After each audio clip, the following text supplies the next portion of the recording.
With over 1,000 studies being done on creatine, it's scientifically proven to be an effective and safe supplement to help you build stronger and bigger muscles.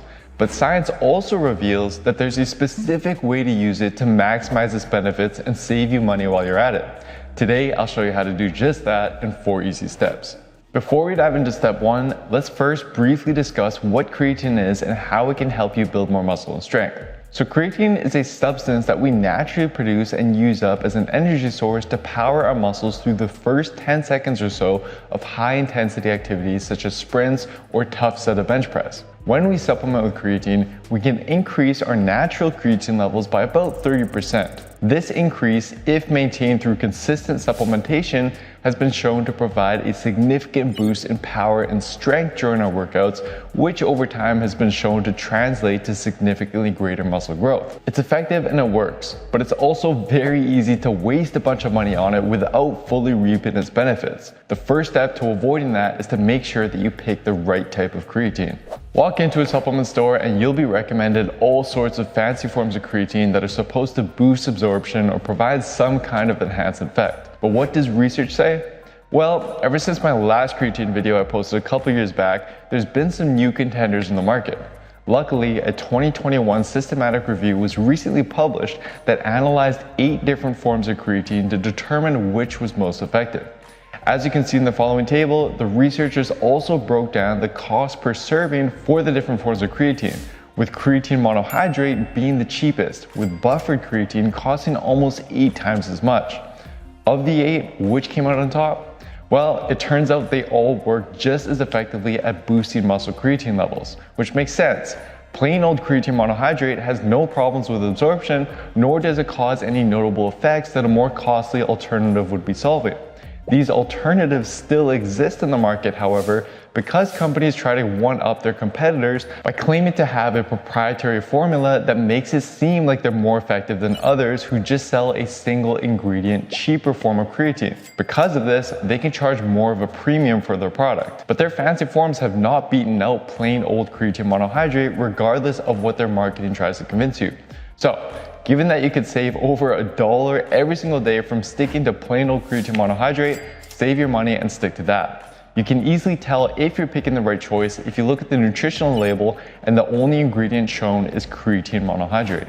Alright, so after you've picked up your creatine monohydrate, the next step you want to get right is how much to take, as it does seem there's a lower limit that you'll want to meet. For example, one study on female swimmers showed that 2 grams per day of creatine monohydrate supplementation for 6 months failed to improve their performance.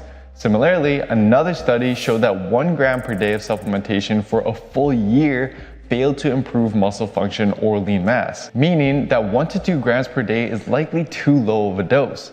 However, the typical dose of 5 grams per day, which is also the standard scoop size for most creatine products, may actually be overkill.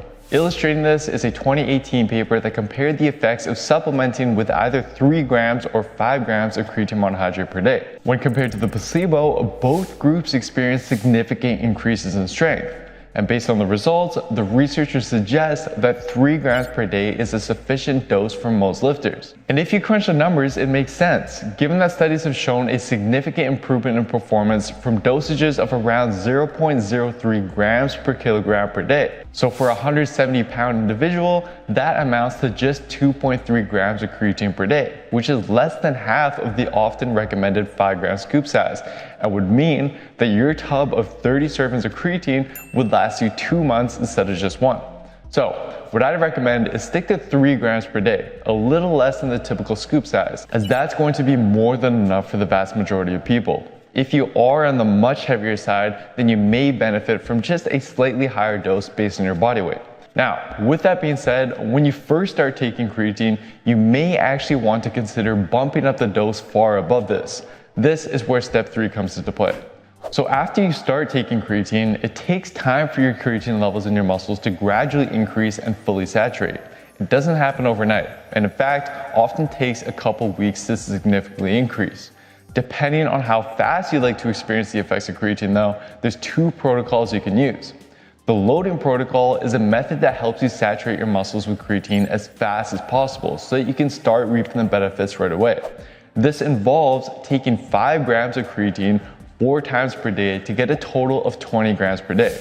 You repeat this for about 7 days to elevate your creatine stores, and then afterwards drop down to just 3 grams per day as we previously talked about in order to now maintain your elevated creatine stores. In contrast, the non-loading protocol is a method that gradually increases your creatine stores.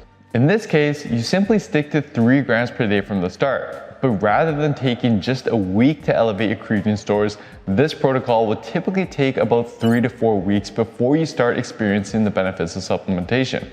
Both protocols do get you to the same point, so there isn't necessarily a better one to pick from. The loading method is advantageous if you'd like to reap the benefits as quickly as possible, and it's also the protocol I'd recommend if you're dieting. This is because as your creatine stores increase, your muscles will begin to store more water with it, and your body weight will increase. Taking a low daily dose will often result in a slow and gradual rise in your body weight over the first 2 to 3 weeks, which can skew your weight loss results. On the other hand, loading for a week will cause a quick initial spike in your weight, but then you can easily use that as your new baseline body weight going forward, rather than having to wait several weeks to find out how creatine has affected your weight. The only potential downside of a loading protocol could be some digestive distress from taking so much at once.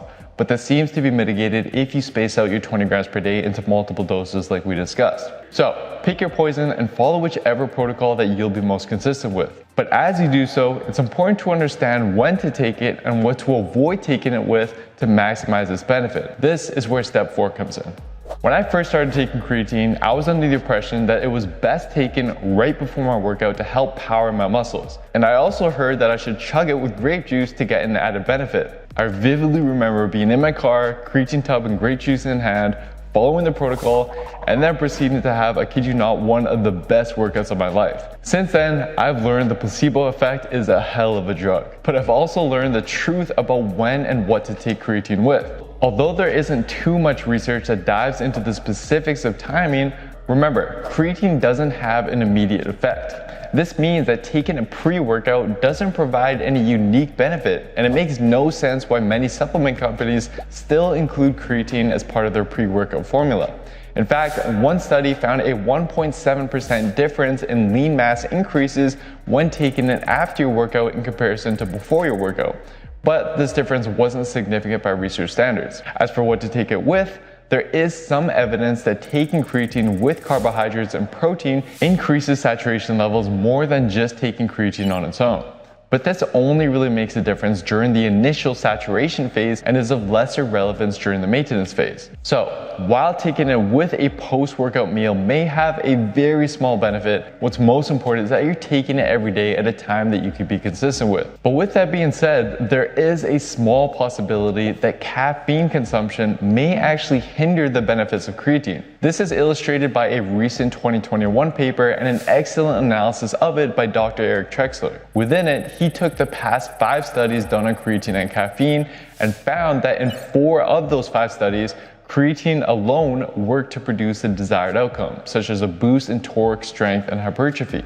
However, in all of those 5 studies, when creatine was combined with regular caffeine consumption equivalent to at least 2 to 3 cups of coffee a day, despite the muscles still being saturated with higher levels of creatine, it now failed to provide any performance benefits. Dr. Trexler speculates that it may either have to do with some of the opposing effects that creatine and caffeine have on our muscles from habitual consumption, or the fact that taking them together can cause gastrointestinal discomfort and would negatively affect your workout.